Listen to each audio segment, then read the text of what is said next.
Good evening, viewers. Welcome to Science TV.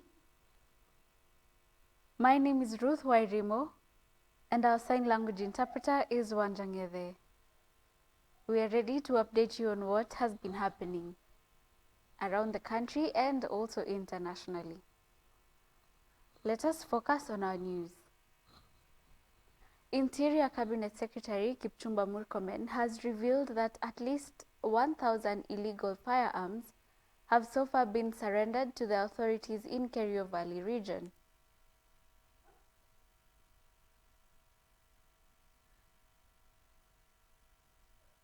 Speaking during a regional security congress held in Elgeyo Marakwet, Murkomen emphasized that the government is offering a window of forgiveness for cattle rustlers and armed individuals who voluntarily submit themselves and their weapons. He added that the government is still pursuing an estimated 10,000 illegal rifles and firearms believed to be in the hands of civilians across the Rift Valley as part of the ongoing disarmament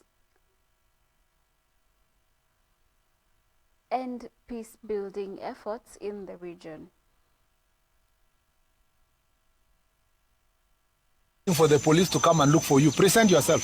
Yeah, and if you have not committed any offense but you had an illegal gun, that one we are not going to charge you. If you present yourself and say, forgive me my sins, here is an illegal gun I have left that life. In fact, we will go a step further to take you to college, to Uzome, you know. Lakini if you are a criminal and you know you are on the run and you know you have committed an offense, the safest place is police station. Just present yourself to a police officer and tell them that I am a suspect, I was being sought. You go to court, you prove your innocence, and you will be safe. If you are sentenced for 10 years, 15 years, you will come back alive than to keep on running around with the police officers.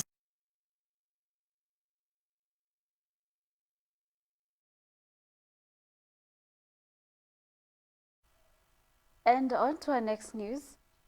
Wajir Governor Ahmed Abdullahi, who also serves as ODM's coordinating secretary and the chairman of the Council of Governors Committee, has dismissed recent remarks by the ODM Secretary General, Edwin Sifuna, saying they were personal views and not the official position of the party.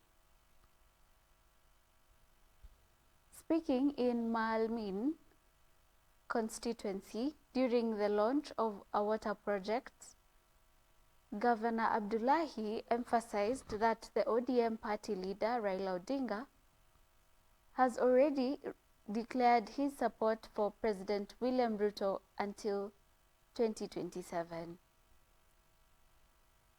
He urged the leaders with ODM to respect the direction set by the party's top leadership. At the same event, Garissa Senator Abdul Haji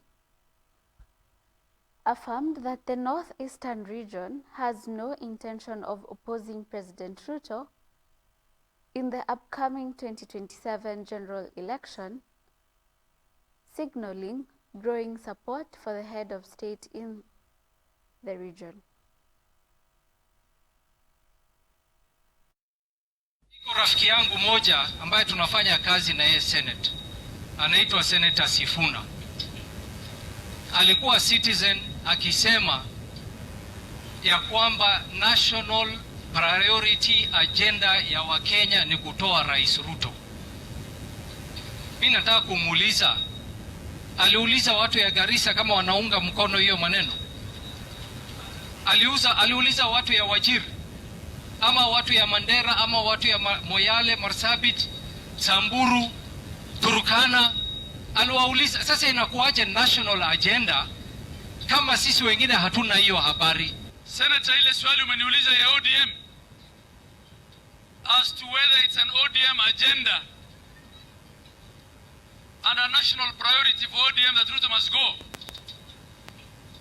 I can tell you, without the fear of contradiction, that has never been discussed at the leadership level at ODM.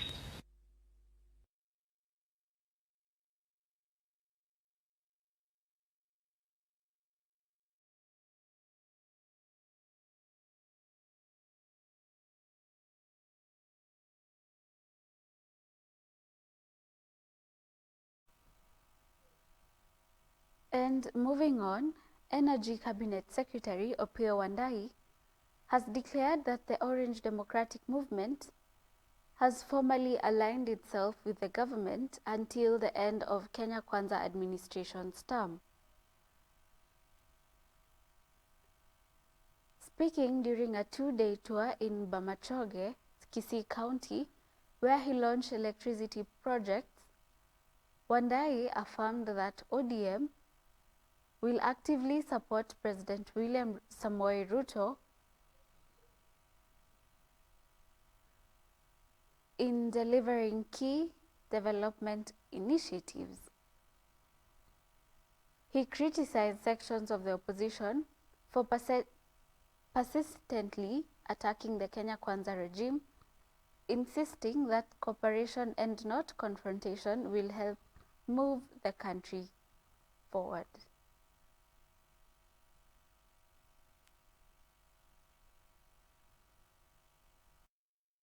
Mimi naona hii mpango inaendelea. Dalili ya mvua ni nini? Ni mawingu.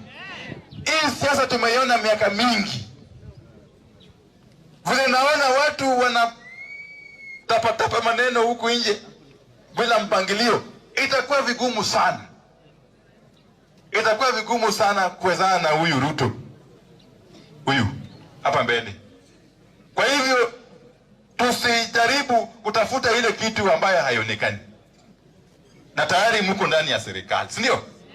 Tukae ngangari ndani ya serikali ya Ruto hii, which is going to be the next government as well. I can tell you. Our road project is now 70% complete in our constituency. In fact, imebaki only 3 kilometers from Misesi to Yabe. Then we cover, there's another section from Misesi to Tawaka. Hiyo ndio pekee yake imebaki. Si waziri, nataka ukirudi Nairobi uambie Mheshimiwa Rais tunamshukuru sana kwa sababu ya hiyo stima ambaye ametupatia, na tunajua tuko na milioni 250 zingine ambazo tunaanza kuweka stima, ikiwemo wale wengine wote wako eneo hili hawajapata stima.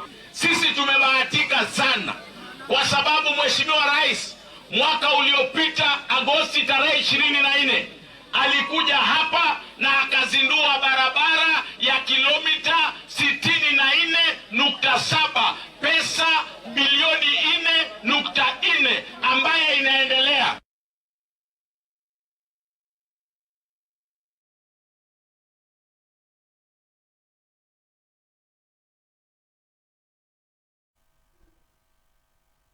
And on to our next news item. The Busia County government, in collaboration with its Department of Health, has launched an initiative to raise awareness among midwives and field health officers about obstetric fistula in a bid to reduce its prevalence among women. The most affected constituencies include Samia and Bunyala, where cases have been on the rise, prompting targeted outreach and intervention. Working in partnership with Flying Doctors and Safaricom Foundation officials, the county is offering free treatment to affected women. Speaking outside Busia County Hospital, County Health Executive Arthur Odera announced that the medical outreach, initially scheduled for a single day, will be extended due to high demand. We wanted the women to come. Many of them have come. And the chairman Safaricom Foundation has kindly agreed to extend the camp by a few days kuhakikisha kwamba wanawake wote ambao watajitokeza wakiwa na tatizo hili wanahudumiwa. Na ni matibabu bila malipo. We will be able to eradicate fistula by the year 2030. It's a multi-pronged approach.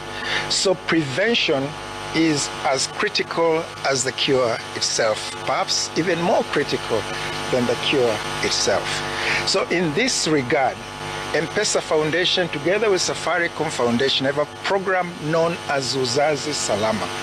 And the purpose of this program is to make sure that women, wherever they are, they have access to facilities where they can have safe delivery of their children.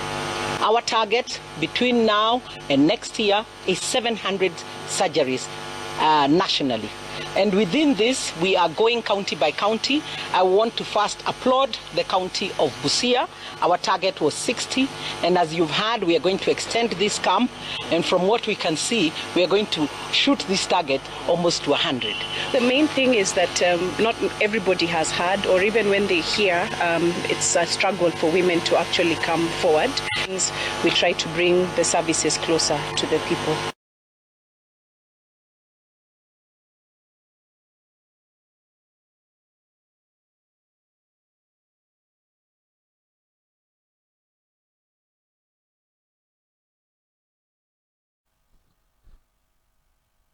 And away from that, the National and Land Commission, NLC, has pledged to address long-standing land ownership issues in Samburu West, including returning disputed land to the local community in Kelele. Residents of Kelele have raised concerns that disputes over land ownership have hindered development in the area, leaving them behind in key infrastructure and economic growth.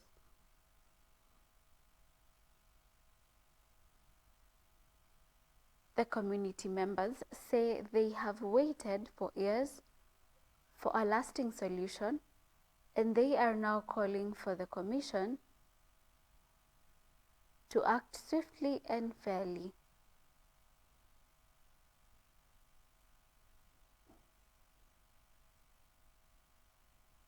Kuendelea kama jamii, especially kujenga hata nyumba permanent ama kuwa na kibali kwa maendeleo, kwa sababu sasa hii land si yako, so unadhani tu leo unaweza jenga kesho ibomolewe. Hata ile security hata ya kwenda kupata mikopo kwa bank. Tumefikia leo tuko na mtumaini ya kupata shamba.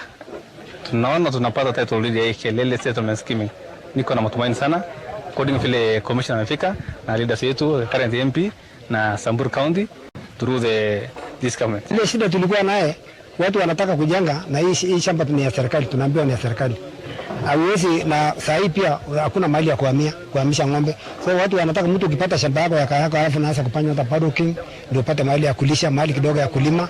Kelele tunataka kurudisha back to the community. The county government has no objection and the commission is in the process. Tukimaliza hii public participation na inspection ya site, tunaweza sasa kupatia community shamba yao. Na hii shamba ni ekari 2,700. Process had actually stalled. By 2002, already decision had been made that the land needs to be adjudicated. And that's what we are going to jumpstart. So we'll just make sure it is actually moved from the Commission of Lands, which now the National Land Commission has assumed those powers, to take it to the ministry for them to document the remaining process, but still require a lot of effort from the local leadership to ensure that is done. I will be reaching out to the CS land so that your settlement process waweze kutusaidia kama serikali, na pia county government wamesema wata chip in also the money, because the whole process, even the planning, the survey, by the time mtu ushike hiyo title ni kazi kubwa sana.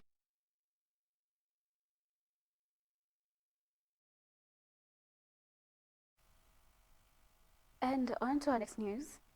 The U.S. Embassy has reminded Kenyan visa applicants of key requirements. They must disclose all social media accounts used over the past 5 years. According to the embassy, failure to provide this information or any omissions could result in visa denial.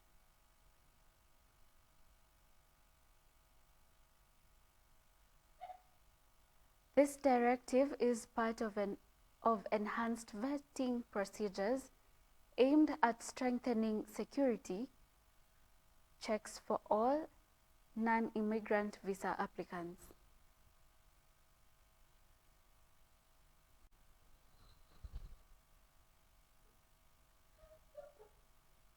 We will be taking a commercial break, then we will be back with the sports news.